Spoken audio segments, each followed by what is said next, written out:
Thank you very much. We want to thank you so much for joining us on this program today. Remember that this is Focal Point and the anchor person remains Emily Kiredu. Of course, I'm here. And today is another very interactive day that we're going to have in the studio. We've had a lot of people in the studio come discuss with us on different issues. But today we are fortunate enough also to have the State Commissioner for Information in the person of Barrister Eze Chikamnayo is in the studio now.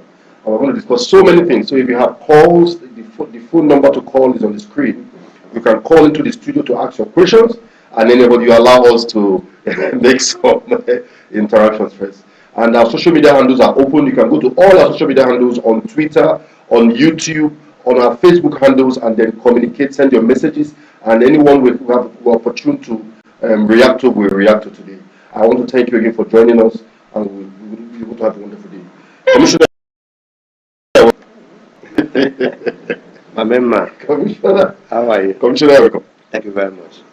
Yes, I wouldn't need to. We don't need much introduction again. You are one name that almost every man in Abia State knows as regards what you have done in this state, from your service to the state. At very long time, you've been serving the state in different capacities. And I will tell you, thank you again at this opportunity that we've had to discuss with you this hour. So, Thank you.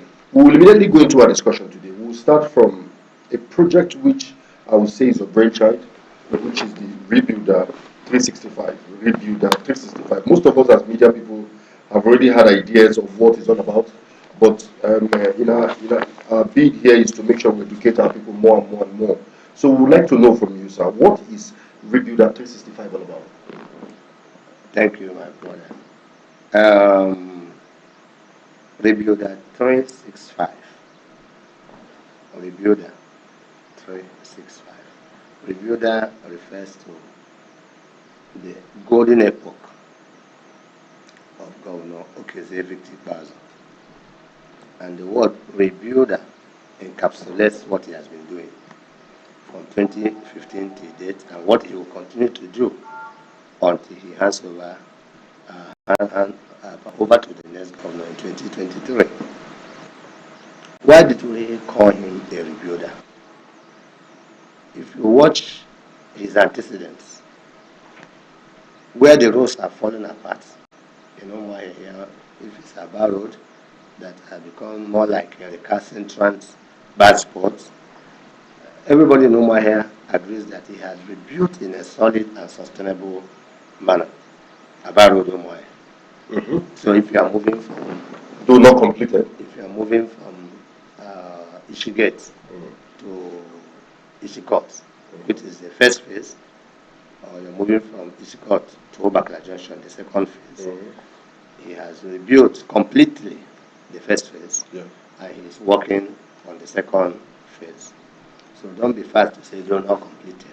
You people, you people like negative news. Like no, we don't like the way, we just like us to put the facts out the way vulture looks for dead meat. That's how some journalists look for bad news. But it's what goes with the terrain. We understand. But the truth is that it's not bad journalism to acknowledge the truth. And the truth is that Governor Bazo has rebuilt Aba Road, and everybody in Umuahia attests to that.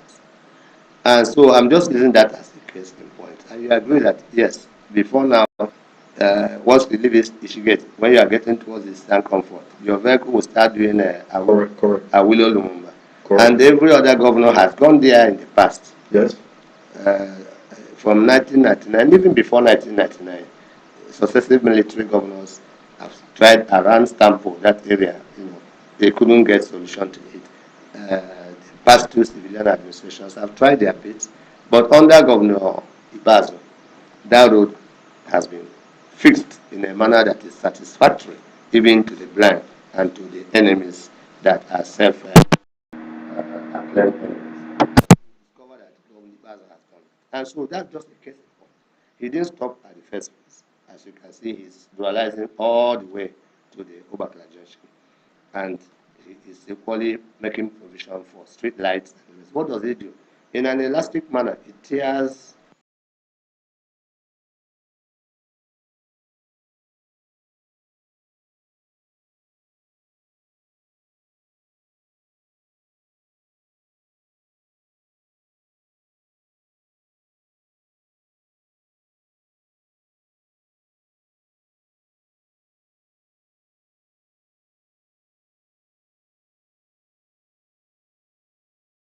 an event in a rainy season.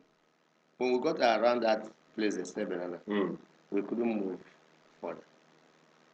It was very bad. We couldn't move. And when we eventually parked our car somewhere and tried to get into the church with all the mud and the rest of them, we discovered that even the church premises was flooded. So each time I pass that particular spot, something in me says, thank God for going the past. And he's doing it quietly. Around that particular spot, there's a market immediately after the Anglican church by the right. You know the situation of the market, the flooding and the rest. From the past, didn't just take asphalt in a quick fix. He did solid cement pavement technology.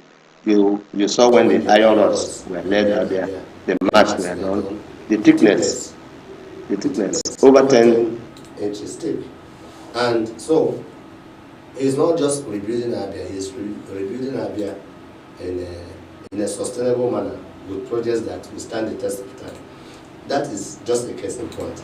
If you go around Omaya still, around the same area, around the erosion, stricken areas of our town, Omoda, and the whole of Amuzuku area, you discover that people have relocated and left their houses, their lifetime in here. And because for you to get international bodies like the World Bank or to get other donor agencies who are interested in environmental protection, you have to pay your counterpart funds. You have to have an institutionalized and transparent intervention agency. From the past weekend, the new map that was more or less existing in name, he revamped it completely, restored it to become a recognized and trusted ally to development agencies. And then he paid all the counterpart funds. And today, Umoda, Isingu, all the way around Amuzuku, all the houses, people are now going back to reclaim their properties, and it's a wonderful thing. Now you leave that, you go to the agri sector that was moribund. You see that the tenacious seedlings, what our great leader, late Empire Opera did. And from research, we used to have a Abia cashew plantation that was quite famous, over 30 kilometers square, at our boundary between Mbala and Okuli and the whole of Udi and Anambra. And the cashew, after some years, after a lifespan of about 50 years, the cashew, just like a human being, there's a time you reach your productivity will drop. And Governor Bazu went in there and brought a system whereby those cashews are now being replaced with new seedlings. They are being replanted. He may not be there when they will grow, but he has planted for the next generation of Abians. The same thing he did with the palm sector, where he got over 4 million tenacious seedlings. So is he rebuilding agriculture? The answer is yes. Is he rebuilding infrastructure? The answer is yes. The man went to visit him sometime before he became Commissioner of Agriculture, about 2011, Omola Road in Abia. Around somewhere around Ukebu by Kodepenero, we parked our car. Somebody said, no, the road is manageable. We entered the car again and we took the risk. And there are some mischievous boys, they kept telling us, go right, go left, go left. Before you know it, boom, we went inside the mud. And those boys now told us, how much are you going to pay? So these guys were actually trying to lead us to, so that's how bad it was. But today, when you come to Abia Junction, you go through Mola Road without noticing it. Governor Bazu did that entire cluster. Mola Road, Okebu Road, Ochefu Road, Ehere Street, and Egege Street. All of that cluster, all the way to Abia Junction. You remember how it is. And then through Uruka Road, through Osopa Road to the express. Uruka Street is along the south. That entire area completely restored, revamped, rebuilt. And he moved again towards the MCC Road, the Kamalu Road. So you see that over 42 roads, streets, rebuilt in Aba. The other cluster, of course, what used to happen there, Mevatin, Ojike, of course, Ezuku, Ezeku actually houses the first branch of Diamond Bank, now Access Bank. That building you are seeing there is the first branch of Access Bank in the whole of Abia State. And for close to 13 years, that bank was closed. Trees were growing up at the middle of the Ezeku Road. Governor Ibazu came and using solid calls are really coming to us. So calls are shortly coming. So what I'm saying is this: the costs, of course, are expected, and we need them to come. But we have to state the basis. Please hold on your calls. Let us state the basis first. He rebuilt the whole of that area. People who used to find it difficult to ferry their goods from Mevat through our luxurious buses to Lagos, and all of that area. So what is rebuild at 365? Rebuild at 365, like you asked, that's a question that brought us. Yes. Is that Governor Ibazu is the rebuilder, and 365 is our scheme to ensure that from the day we started about 17 days ago, for the next 365 days, that's what it means. Okay. In a year, you have 365 days. So we're saying Governor Ibazu has done so much that should we do one video a day, that will last a whole year and still more projects will be left. That is our own way of putting a lie to the mischievous, revisionism of shenanigans and people who ordinarily think that the only duty of a so-called opposition is to make noise and to turn facts upside down. So we are determined to prove them wrong, not by engaging them in brickbats, not by you talk, I talk, not by abusing them, except those who abuse themselves, but by saying, show the light, and darkness will give way.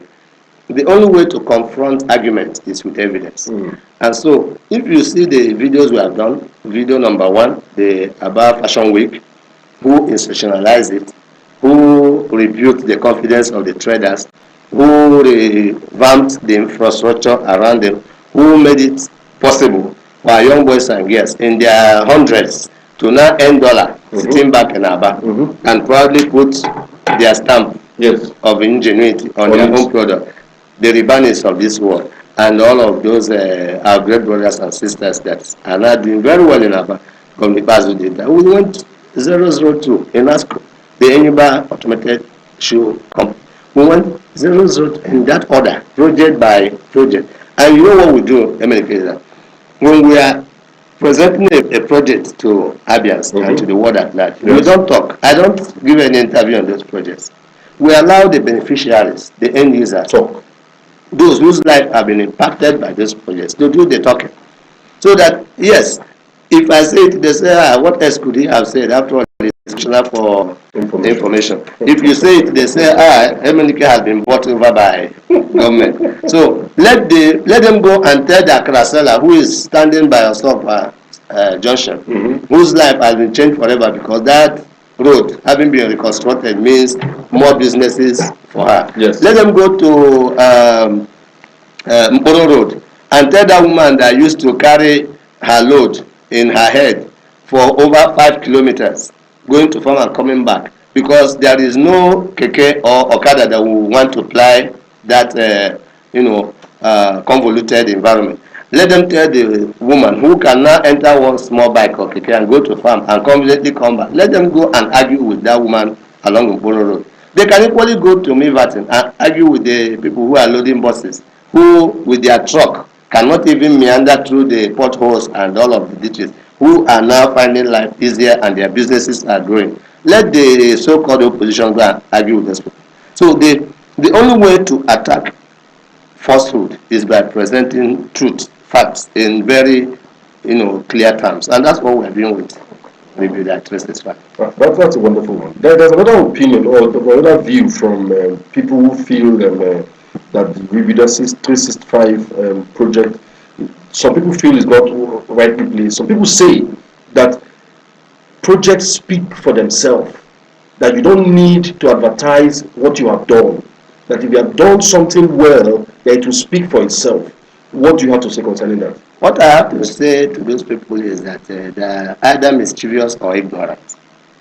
Either they are mischievous or they are willfully ignorant. And willful ignorance is the height of amnesia. So if you tell me that Omo doesn't have to advertise because their products themselves, or that the pastors who go to the television to preach the gospel should not preach the gospel through the social media because Christ speaks for himself. Or you say that even you, Abia Fax newspaper, who occasionally goes on social media to talk about what you have done. No, you see, mischief is found in those things. Because even the opposition, they print posters when they want to run for election. And in those posters, they try to show people their antecedents. Does it mean that their character and their work has not been speaking for itself? Why are they doing handbills and posters and billboards? So there is no way you can say a government, if American government with all of their exposure go to CNN to talk about themselves and talk about tourism potentials of the environment. If it's a standard practice all over the world that governments owe it as a responsibility. It's not an option. Every government owns it as a responsibility to account to the public what they have done. And accounting for the public trust that's been placed in the hand of a governor does not mean advertisement. It means responsibility. Are you understand what I'm saying? If you are a governor today, you cannot say, I will not talk. My work will talk for you. No. Information, chapter 4 of the Constitution, means that your people have the right to question your stewardship, and you reserve the right to give account of your stewardship. What we are doing using Review that 365 is not advertisement. What we are doing using Review that 365 is accountability for trust. So we are not advertising government. We are not advertising the government. We are accounting for the stewardship that has been entrusted into the hand of the governor using the instrumentality of this service. And that is what the Constitution says we should do. That is what common sense says we should do. And that is what conscience says we should do. When people give you money, even in a trade union, you have a right to say, without your money, I bought this, I bought that, I built this house with this number of rods, with this, I was able to get this done. If you are president of a trade union and during the Christmas, you come before your people and give account of what you have done, that is not an advertisement, that is accountability. And Governor Ipazo's government is a very accountable government. And why do the people rage? And why do the heathens rage and the people imagine things against the Lord and his anointing? Why is the opposition that has been busy giving falsehood, giving false information, why are they scared? Because they say the man has done nothing. Ipazo has not done anything. Now we are saying Ipazo has not just done something, he has done something significant. Ipazo is the most innovative governor in Nigeria. Established so many innovations, agencies that have never been before. Abia Diaspora Commission is one of the series. Abia Telehealth Initiative is one of the series. And what he's doing using the instrumentality of CSDP, new map and the rest, and what he is continuing to do, even in the new projects we are now trying to put in place, like the Abia Health Village, like all of that is ongoing. What he has done, by bringing in over $1 billion worth of hospital equipment and taking it down to the grassroots. So when the opposition say, no, don't talk, allow us to do the talking. What the heck? How can you imagine such a thing? Somebody is accusing you of lack of accountability. Now, when you come forward to give account, he is not happy about it. That is either mischief or deliberate sadism. Okay, let's look into another issue. Just recently, the governor embarked on assessment of some of the ongoing projects in Abia and other environs. We want to know, bring us up speed. Where are we at the moment with most of these projects we're talking about, especially in Abia? We are on the moment of completion. People ask me since I became commissioner, when is Governor Ipazo going to complete Road A or Road B or Road C or Project A, Project B, Project C? I said he will complete it within his tenure. When you went to university, when did you complete your studies and get your certificate? Of course, after the academic year. It's not when you graduate, they give you a certificate. Abia gave Ipazo a job. and they gave him a timeline to perform the job. He has done the first tenure. He gave his stewardship after 4 years. They say we are happy with it. They voted him again, gave him another 4 years, which is the last lap of the journey. When is he going to account for this second 4 years? May 29, 2023. Then he say, do it fast, do it quick. No. That is the height of chastening. You can't tell a governor, do it fast, do it quick. All you tell a governor is do it well. Are you saying that others should not be concerned about the stress they go through because of this project? It's not about stress. That stress has been there. It's about doing it well. There are some roads of 1 kilometer that take 1 year. There are yet another road of 10 kilometers that take 1 month. It depends on the terrain. It depends on the challenges that the engineers meet in a particular environment. That's why you see the federal government building from Lagos to Ibadan for the past going to 20 years because of the intractable difficulties in that area. Or you see Lagos federal government doing from Lagos mainland to Badagry for so long. Every road has its peculiar challenges. If you are building a road in the village, in the countryside, in the such, all you need to do is to get a bulldozer. In less than 5 days, you have found your way. The next thing you take a grader. The next thing you take, an overlay, and then you put asphalt to clap for yourself. You're out. But when you are building a road in a densely, if you want to do, for instance, another 4 lane from Tower into the town now, it could take you up to 8 years, because you have to deal with issues of established, institutions, houses, drainages that are already constructed, sewage, and so just moving 1 kilometer from Tower to Opera Square here could take you 5 years. Because of the peculiarity of the terrain. Should that be the reason why that particular road in Abia, is it a way road or thereabout, that bust out at that Osisoma interchange? Should that be the reason why it's been there for quite some time? You must have a human face when you are building a project where people are already occupying. You cannot build a road where people are already resident the way you build a road where there are no human beings. I read the other day they are calling you Excellency. I don't know whether it's fake or but then when you become a visual governor eventually, because I know it's still in your dreams. But even in dream, if you want to operate, you discover that the rate at which you do roads where there are no human beings, where you are just cutting trees and cutting grasses, it's not the same as the rate you do road where there are houses, where there are compensation to be paid, where there is erosion to be controlled, where there are drainages to be relocated, where there are covers to be relocated, destroyed, and new ones put. You are aware that we are not in isolation. Yes. We have other neighboring states which are close by. Yes. Which projects other people have seen, other Abians have seen the pace at which it has gone and delivered. Yes.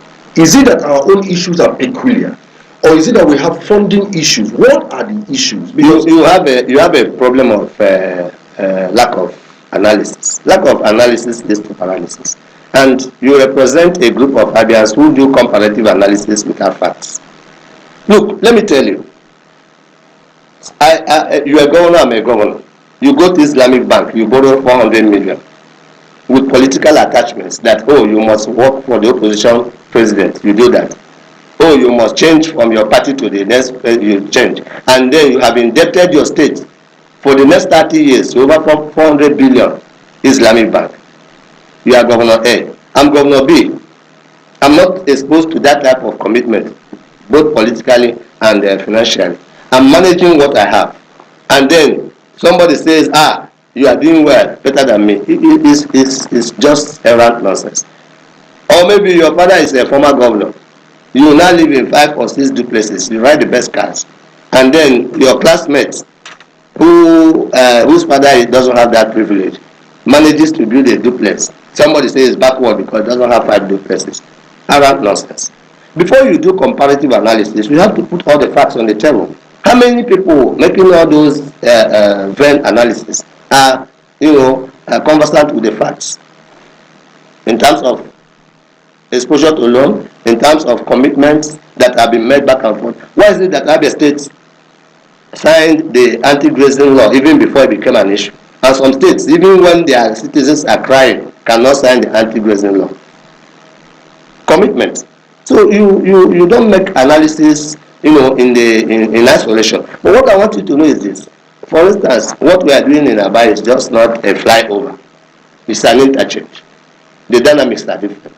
Now, when we look at Governor Okezi Ikpeazu, we look at a man who is not bothered about noise, who is not bothered about hate, no matter how vitriolic it is, who is not bothered about, who is just like a skillful player in the field, who is more interested in scoring goals for his team, instead of, dancing to the whims and caprices of spectators in the grandstands who are drinking Coke and Fat and say, why didn't he score the goal? Why didn't he play like this? Wait until they put you in the football field and you run around the field 2 times. You know whether it is easy to score goal or not.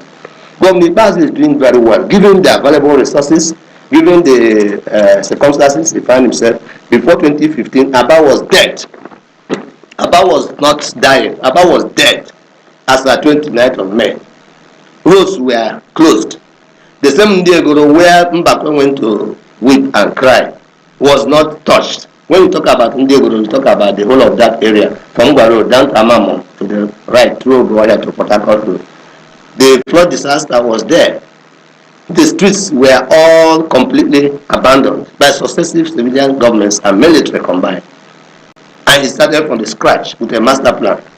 And in less than 7 years, he has done so well, so exceedingly well, that only those who are blinded by hate and political considerations can speak otherwise. That is the essence of preview that truth is right. The other day, I brought out the visuals and the testimonials from Osokwa Road, and I sent it to the Abia Diaspora Internet Group. Somebody from, I think, somewhere around France, sent it back to me and said, you are sure there is a way to enter Abia apart from the Usama flyover? I said, here it is. He said, people are wicked. Because the narrative is, oh, there is no road to Abia.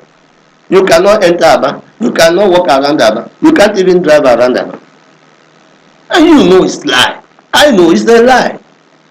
We know that in a proactive and visionary manner, the government has built an alternate road without a single pothole, all the way from Osokwa Junction. Immediately after you pass the junction that goes to Owerri, you go left. You are right there at Obikabe Junction. From there, you go through Cable Road or you go through Agege Road, and you are right there in the city center.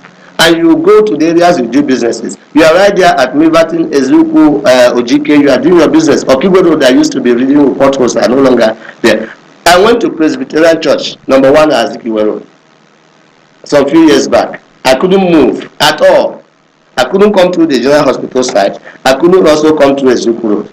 Even when I tried to go through grass, through Okibo Road, it was a Herculean task. Today you can go all the way from Milverton, all the way through Ezuku, all the way through number 1 Azikiwe Road, where you have the Presbyterian Church.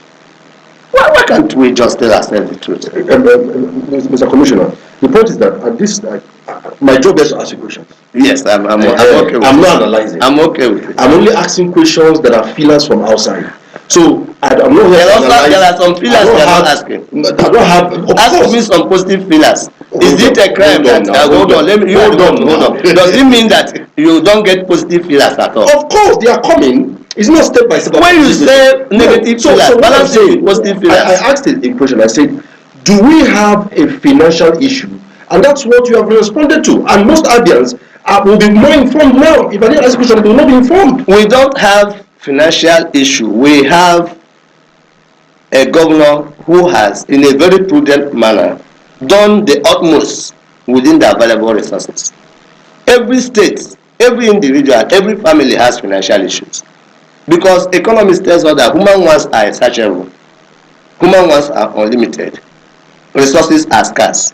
So it brings scale of preference, it brings management. These are basic economic principles.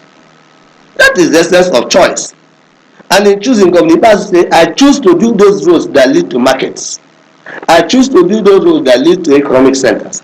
I choose to rebuild the confidence of the young man, the young woman in Abia. Instead of giving them motorcycles or giving them Sienna, let me give them a skill. Let me take them to China to learn a skill and bring back. Let me import machines so that not just that they will be employers of labor, but they will be transmitters of journeys from one generation to the other. So Governor Basu is doing generational empowerment instead of incidental or politically motivated empowerment. These are two different things. When you want to, a great leader thinks about the next generation. Frivolous leaders think about the next election. That was how we had one rose here, because somebody was thinking of the next election before election comes. And then the moment he pours us back, claps.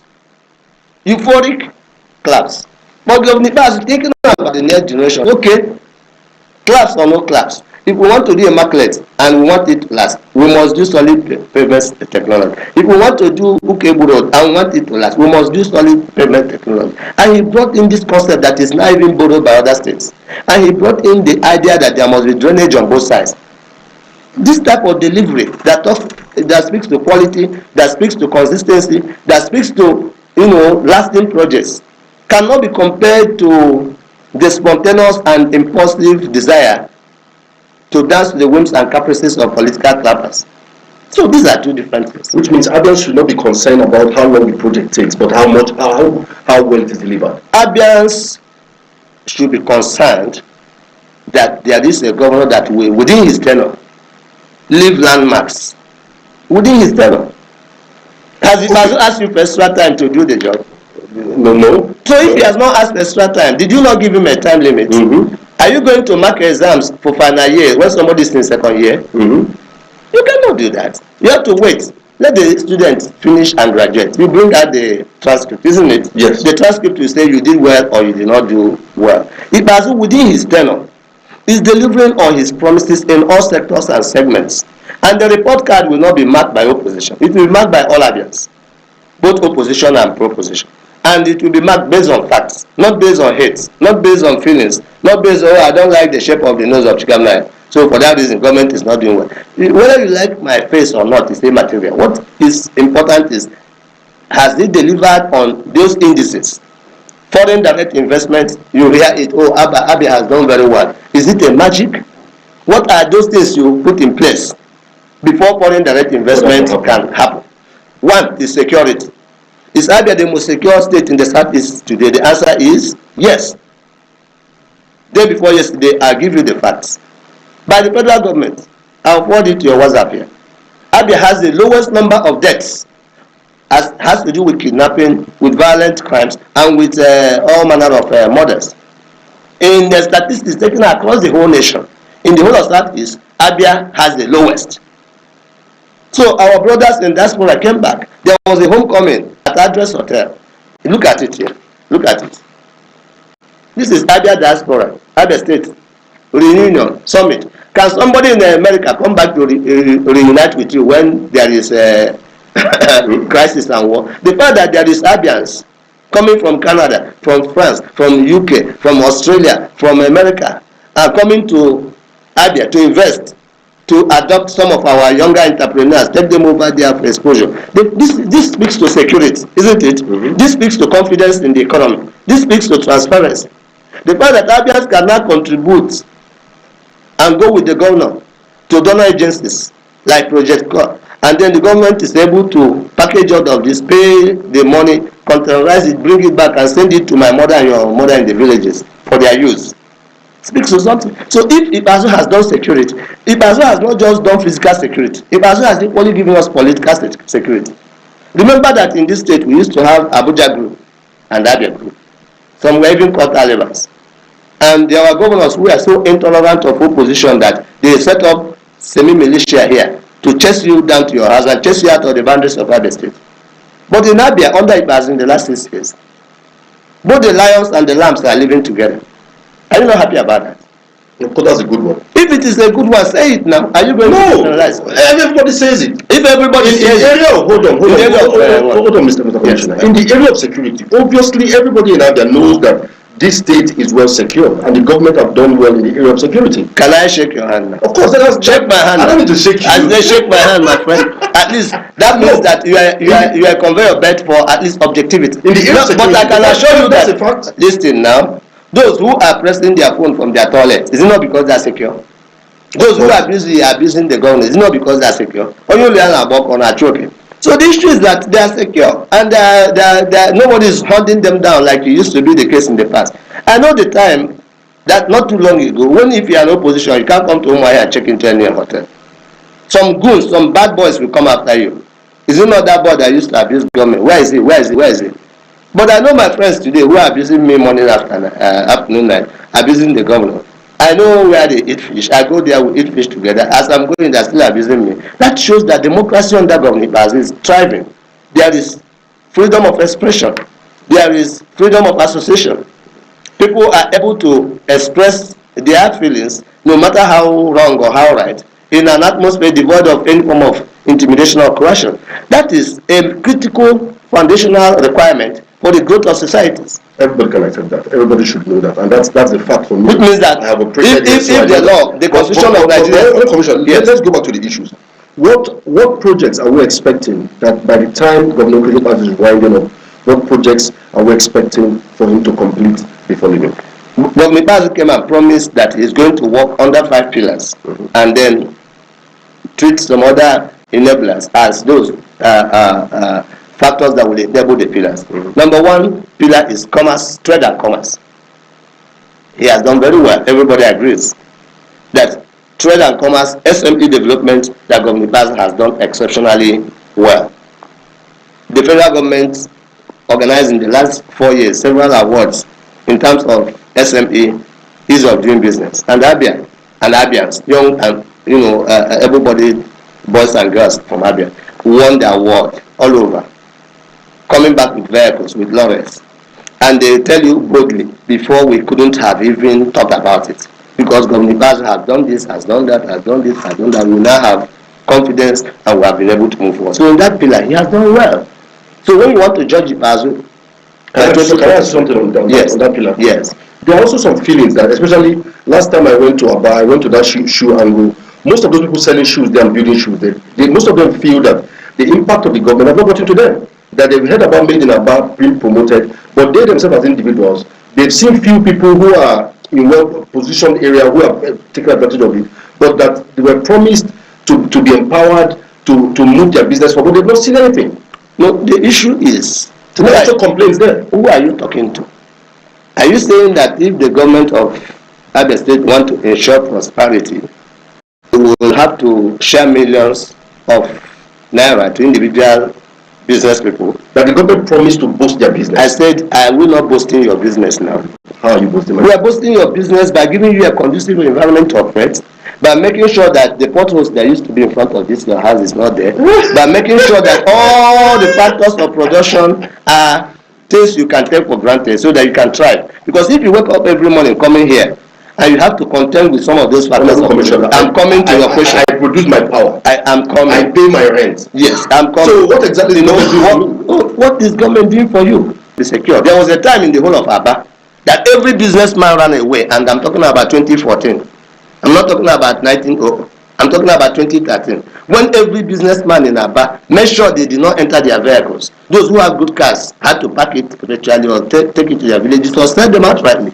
When even school children were kidnapped and it became issue of national embarrassment. And when I'm telling you that at that time, people like you were no longer thinking of whether you are paying rent or paying for life. You are thinking of your oblong head to survive. Yes, of course, survival. So if a government has created conducive environment in Abia for the shoemaker, and the government has given exposure, there's no way we are over 5 million Abians.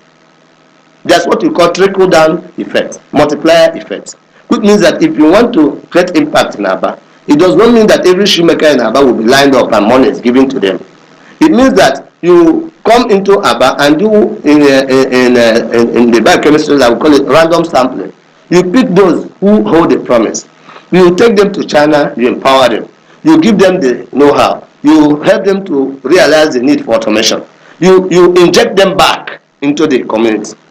These other guys will come, oh, is this how this could be done? Oh, I thought it's only by using hammer. Oh, there's a machine like this. Oh, wonderful. Remember that those street people, you know what I mean by street people? Those that who were taken to China, 2 years ago, today that their skill is no longer with them. There has become multiplier effect because they will employ more hands. now that they are doing automation, they will increase the number of workforce they have, which I witnessed with my own eyes. And now they are, whether they like it or not, subconsciously passing the skill down the line. That is how society is changed. Society change with what we call the ripple effect. You drop a ripple of water in the midst of a pool and it goes down. So we are not looking at a scenario where any government will line up every shoemaker or every tailor or every person on the street and share money. No. Okay, we are still on the show Focal Point, and the Commissioner for Information is still in the house, and we are discussing so many issues. We've gone quite some mileage on this discussion, but still more to talk about this hour. So you can call out into the studio now. We can begin to pick your calls and talk to you, and the Commissioner will respond to your questions if there's any. So Commissioner, let's go back to the to other discussions that we have on our table. Just recently, there was an accident at that waterside, where a very unfortunate one, and most Abians were very touched because of that, and some people were killed on that incident. And the government themselves had to put their feet on the ground on some decisions to see how to relocate the abattoir and to close the Ayudele. What's the progress on that? The progress is that today it will forever it will never be Ayudele again. It will be Ayamad. Why should Ayudele came? Because the place was a squalor, unfit for human habitation. When you have an environment that has a preponderance of vultures, what it shows is that environment is, because vultures only go for dirty and dead matter. Several governments in Abia State, before Governor Baz, did everything humanly possible. They provided alternatives. You know Charles Obonna, where he was Commissioner for Trade and Investment. He did marvelous work. Footwork, went to plead with this people. Alternatives were provided. They were recalcitrant. They just get every government worn out. That tenure will end. They will revert back to their federal government. Now, after that, several governments. And Governor Bazu came and said, no, we are going to give you alternatives. He gave them alternatives. Not just a new site for an abattoir, but some of the equipments were provided. He even went as far as saying, okay, if you are going to be dislocated as a result of this squalor, we are going to give you this amount of financial assistance. But there's something about the human nature that all of us, I keep telling Abians that until I leave this seat, I will continue to refer them to Romans chapter 12, verse 1. He said, be ye transformed by the renewing of your mind. There has to be a mindset change. From me, from you, and from every Abian. Before our change, the type of positive change we want will come. No government can do the road with double drainage, do the cement technology, do the asphalt and turn his back, and the next day people are pouring dirt into the drainage, people are burning tires on the road, people are doing all manner of things. And then expect the government to come the next year back to the same road. Abia has so many roads, and there are so many communities that have not benefited. So when they have done your own, it is incumbent upon you to make sure that at least through your own activities, you help to maintain and preserve that environment. So the so-called Ayudele is an embarrassment to the people of Abia State. So we said, okay, enough should be enough. Because no responsible government will fold its arms and begin to watch its citizens slaughtered in the manner that happened last week without taking drastic action. Even in my village, if you ram your car into a market in an unconscionable manner and the whole villagers realize that it was your fault, it's not just the cause of nature. The next day, the youth of the community will rise and take some action to show you that that person you killed is a human being. Talk less of 1, 2, 3, 4, 5, 6, 7 of her. The one that got me very, very unsettled was a young twin. The twin brother was crushed. He was unconsolable. Avoidable death. The other day at Opiwek, you realize that somebody in a trailer also rammed into Opiwek. The inferno consumed lives and properties worth billions. In Lagos, it's almost a daily occurrence, including the one that happened last time around China, where more than 50 cars were raised. So the government said there are two problems here. One is the issue of squalors and illegal places where people aggregate in the name of business. The other one is the issue of the nefarious activities of these trailer drivers who harass innocent road users, especially during work hours. So, okay, let's tackle these problems. For the issue of the squalor, no, they have to leave. For the issue of these trailers, we give them, since they are economic activities that must go on, but we say, okay, don't crush our children when they are coming back from school. Don't crush our traders who are going back home or workers. We'll give a little time when at least the road will be a bit free for these commuters to work, because most of the holdups you see are caused by these vehicles struggling, with other smaller vehicles. So Governor Basil is a very responsible and responsive governor, and he is somebody that is excessively imbued with human kindness and compassion. So, but every governor must balance the act between being loving and being firm. To be a good governor, you must be loving and you must be firm. Governor Basil is loving, but he's equally firm. There's an issue also that arose from that particular incident. There were videos that escalated and pictures where it shows that agents of government went at night to destroy people's shops, and that most of the shop contained goods, and they were not given time to pack out. What exactly happened in that? I'm not aware there's any shop at Ayude. I think it's towards the abattoir side. I said there is no abattoir there. That place you call Ayude is a squalor. Have you been there? Just by the side of waterside. It's a squalor. But there are people who have been operating there for a while. Armed robbers operate under the bridge. Do you go there to write them love letters? You chase them away. Are they not citizens? Are you not aware that armed robbers are citizens? But then, if they go under the bridge and they rape women and they kill people who are going by and a lot of bad things happen there, you send them away. Can they begin to plead to issues of emotion? We are telling you that some people in this name of business have set up shops without any license, have set up so-called shades where the condition of the meat cannot be guaranteed, the condition of the environment where this meat is slaughtered cannot be guaranteed, and the lives of citizens, the security of citizens are endangered. And government cleaned out the place, and you're talking about purported shops. To the best of my knowledge, there were no shops there. What we had there was a congregation of people who have decided to be lawless, and whose activity has now led to the loss of lives and properties of legitimate and law-abiding Abians. People have done, whether legally approved by government or not, have run business there for quite some years. And most of them have, whether shops or shanties, and have one or two things there which they have been able to put together via the business they are doing there.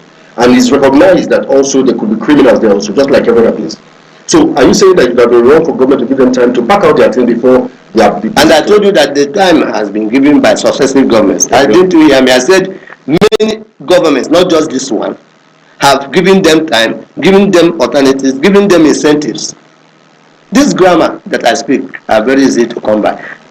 I give you time, I give you alternatives, I give you incentive, you are recalcitrant. Your recalcitrance leads to the loss of lives and property of innocent people. Then I should give you more time to kill more people. I mean, what kind of governor do you want to be when you eventually my excellency, my own governor will be very when you eventually declare the human face you should have is not to have a pact with armed robbers and with street urchins and robbers. The street urchins. I like the way you refer to me. I'm trying to I'm dressing you on borrowed roads. Just to lighten up the interview, because this interview is getting too serious. Let me tell you, I want us to be very factual. We are all Abians. Okay. The death of every Abian diminishes us. Of course. One Abian that is dead, one Abian that is hot, all of us are hot. And so we ask ourselves, have we done all we should do to prevent that death? If you are government, have you done all you should do to make it impossible, or at least near impossible, for such things to happen? So when you have a place where bad things happen, bad meats are sold, bad activities are carried out, nefarious acts are done, and then you will say, no, these are human beings. You give them an alternative and distant place. You give them time, they refuse to. Just like what is happening at Ishigate now. Several notices have been given to the people there. The different governments, even before it was, are giving them notices. At a point, task force was brought up, and we started trying to make sure that that place becomes a form of horticultural garden and environment. Each time you take them to the park, if you go around the express, you see that purpose-built parks are there around the trailer park area. I remember traveling, taking a taxi to that place, entering and sitting down as if I'm in some of the modern parks, and then going on my journey. And it was such a wonderful thing. And the taxis were running within the town. Now suddenly, the moment the government say, okay, this is now what is obtainable, an individual will come back, waiting to be chased around. Another two individuals, okay, you didn't chase the first one, the second one comes, the third one comes. Now, last week, after the executive council, we have also told them, now, I'm giving that notice here on this program. We've told them, please, dear brothers and sisters, leave Ishigate, go to Oban, go to the Express, go to other markets, including the one the governor. You remember that? But there are people who are collecting levy from them every day. Are they not government agents? Those people collecting levies from them are rogues. They are not government agents. And I want you to report any of them to me. I'm telling you the truth. The government does not collect any levy from any individual in those shanties at Ishigate. And anybody doing so is doing so on his own accord and should be apprehended and brought to the notice of government. You have my number. My number is everywhere. Let me just get a call that somebody is collecting tolls at Ishigate. I will use that person as an example, because I will report the person promptly to the security agencies. So what I'm telling you is that lives are now being lost at Ishigate. A lot of bad things happened there. So what's the timeline for Ishigate? And we have given them that timeline. What's the timeline? The first time it was months, it has elapsed. The second time it was months, it has elapsed. The last time they were completely evacuated. All of a sudden they've taken over again. They took over again because of what we are discussing in this program. Because of Romans chapter 12 verse 1. People who have refused to renew their mind so that transformation can take place. Now, and when tomorrow, maybe one trailer rams into that environment and lives are lost, you still expect government to come and give deadline again? No. We have said it, and 14th of February is the last deadline that's been given by the Honorable Commissioner for Transport. And he has given that to the motor parks that are around that environment operating illegally, to the shanties that are now coming up there. Even the railway is now compromised and made a driveway. Mm-hmm. All of those blocks and barricades have been stolen, and we want them to leave. Because we want to use the window of the rainy season to landscape that environment and make it what it should be, like a city center. If by 14th of February they don't leave, please tell them that I was on this program and that you asked me. And I pleaded with them to evacuate from those places. Oh, okay, let's look at the time of the trailers. When again are they supposed to operate the trailers? We say they should operate at wee hours, when the normal activities at least have come to the lowest ebb. And that's standard practice all over the world. Okay, Honorable Commissioner, thank God you're still here. Then let's look at this issue of Abia Health Village. What is that project all about? I've been hearing it, and I think Abians would like to know exactly what that project is all about. It's about developing the apex of the healthcare delivery infrastructure. Healthcare is about primary healthcare, which is talking about the 772 primary healthcare centers in Abia State, located in every autonomous community. Now, secondary healthcare is the general hospitals, like the one at Squato, which is now being upgraded to a diagnostic center for Abia North. When the governor gives us a date, we'll go there to flag that off, so that the people of Abia North, when they get their samples, mustn't come to Omaya or go to Abba. There should be a diagnostic center to serve that nexus, and that's district. That district. That's what Governor Bazo has thought, as somebody who cares for every part of the state. Now, primary healthcare, yes, Abia have come first back to back. Dr. Adendo at the primary healthcare agency speaks to the success story of Governor Bazo in the primary healthcare area. All development agencies are now in Abia State, because all counterpart funds have been paid. Never has that ever been done in the history of Abia before. And with that, life expectancy has increased, infant and maternal mortality has reduced, and these are facts as presented by national statistics. So, Governor Bazo has stabilized and revamped the primary healthcare delivery system in Abia State. He is building model general hospital, which is secondary healthcare, at different locations. And now he said, okay, what of that our brother that has kidney problem? What of that our sister that has cancer issues? What of those that have liver problem? And every day, I'm sure even in your television here, you are inundated with requests to at least advertise, oh, donate money for this person, donate for that, to go to India, to go to this. And we said, that's not what we should do. Why don't we bring those equipment to Abia? That's the thought behind Abia Health Village. We now said, okay, since there is over 6,000 square meters of land within that Abia General Hospital, instead of making it just a general hospital, let's raise it to a health village. A health village is made up of hostels where VIPs, whether consultants, doctors from abroad or anywhere, can stay for an elongated time and render their services. And the so-called big men, instead of flying up and down, can equally move in there and get the type of ambience they need to get for health village. You have a school of nursing already there. You have a school of midwifery already there. So all we need to do is to upgrade the facilities, which we are doing. Then you have a cancer center. You have a dialysis center. It's just a matter of bringing those equipment to the doorsteps of all Abians. And we were pleasantly surprised, because we thought we were just going for the ground breaking ceremony when we went there with the government, only to discover that when Chief Iko Iwak was leading us to one of the structures, the main structure has passed DPC level already. Already massive. I have the videos, yes. And I was like, oh, I thought we were just coming to break the ground. I didn't know that the main structure has gone to this point. So it speaks to the fact that Governor Paz wants to complete all of these projects before he leaves. So what is done is to now tie the cord between the pendulum on the right, the primary healthcare center, and the pendulum on the left, the tertiary health center, and bring a semblance of cohesion and coordination in the healthcare delivery system of Abia State.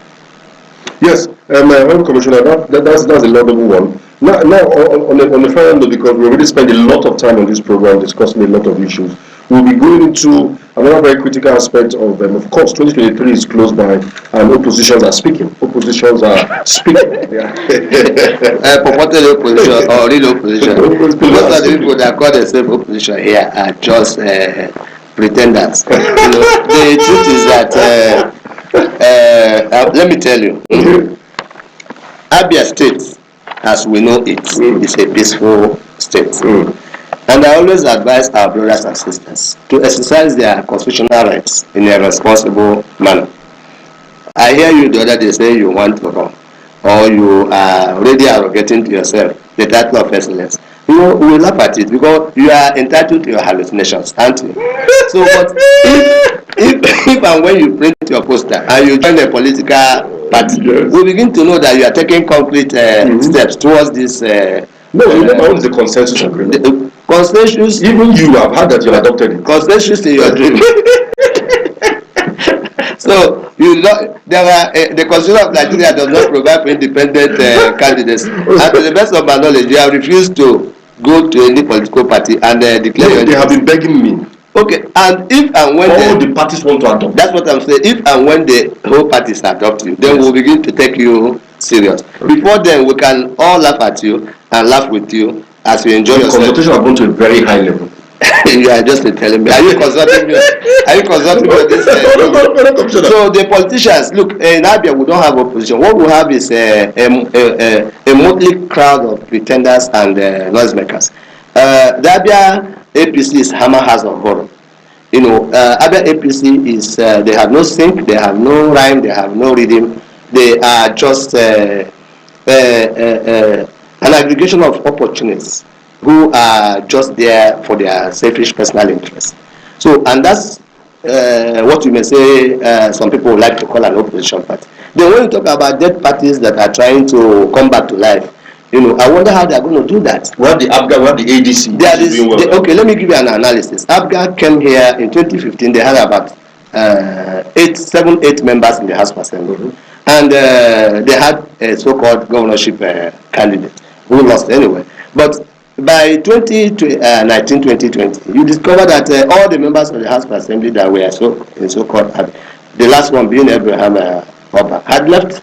So when a party becomes a cocoon, a shadow of itself, and is confined to a political mortuary, Who is going to do the burial? Anybody going to Abia today is just going there as an undertaker to conduct the burial of Abia, not to what of the ADC, where we have John Norman Obin as chairman? John Norman is my friend, so most times I prefer to allow our friendship to. He has been sometimes attacking me as commissioner, but it's not my style to attack my friends. I try as much as possible to keep it civil with those who keep it civil with me. But then John Norman is an uncircumcised politician. He has not done any serious politicking. He has been a very successful media person, but now he is going through his political initiation. So now that he has found a platform, we expect him to know the difference between politics and media and playing to the gallery. I expect Don Norman to know in a very, very frank manner. I'll call him and tell him as a friend, to know that the terrain he is operating now is not where you grandstand, it's not where you make noise, it's where practical and real politics are played. And you don't play real politics by, some of the things I see him doing now. And then why I say this, ADC has not won even a councillorship seat in any ward. ADC does not exist except in the imagination of Don Norman and few of them. So if and when the ADC leaves their imagination to come to the ground, when they finish their fantasy and come down to the hard rock of politics, we will teach them one or two political lessons. Okay, let's go to that same issue. The issue is that oppositions in the state are saying that the resources that have accrued to Abia State government is not quantifiable with what have been seen on ground. And we say different now. It's their word against ours, isn't it? Mm-hmm. They say the resources are not well utilized. Yes. And through review that traces, we say Governor Baza has not only judiciously and prudently used resources, but that he has applied innovation in expanding the capabilities of the very mega resources we have. So the other people will decide. By the time we come out with all Governor Baza has done, and the opposition come out with the cacophony of noises they make, our people are very reasonable people. They know the difference between real and practical evidence and then mere hallucinations and noise. Have you worked or still working with Governor Chikamnayo? 2023 is already close by. What kind of an individual, not name, what kind of an individual do you think should carry on? Governor Bazu is a very educated man, very open, very humble, very compassionate, very elastic in his mind to forgive, to accommodate, and he has, raised the bar in terms of what a governor should be. He receives all manner of insults and abuse, and he takes it in good faith and remains focused and remains committed and continues to run with the ball towards the goal. And he has scored a lot of goals for Abia people. So naturally, Abians as a whole will expect somebody who will take after him to divest himself of the parochialism of some of the sadists that say they want to be governors. Those who say they want to be governor but they are chasing shadows. Those who are vindictive in their practice and in their preachings and they want to be governors. Or those who just want to protect their 419 business by answering governorship aspirants. So we need people who are intellectually deep, people who are socially sagacious, people who are compassionate in their orientation and in their good men and good women. That's what we need. On a final note, what are you going to tell Abia? What will you tell them as regards this government and how we should continue with this particular government? Continue to support the government and the government. Governor Bazu has done exceptionally well. He has bequeathed to us a golden epoch. Though maligned and though abused and insulted, he has shown steadfastness, he has shown serenity, he has shown maturity, he has shown focus, he has shown innovation. And so Abians are happy with him and will continue to be happy with him. And I can assure all Abians on a final note that Governor Bazu will end well and he will end strong, and his report card will speak for him, just like it's already speaking for him as we are discussing with that Traces Friday. Thank you very much, Commissioner. Thank you, Mama. Thank you for coming. I appreciate you. Thank you, Nigerians and Abians, for watching our program today. We deeply appreciate. My name remains Emenike Redu, the anchor of this show, and we call it a day till our next show Tuesday. God bless you.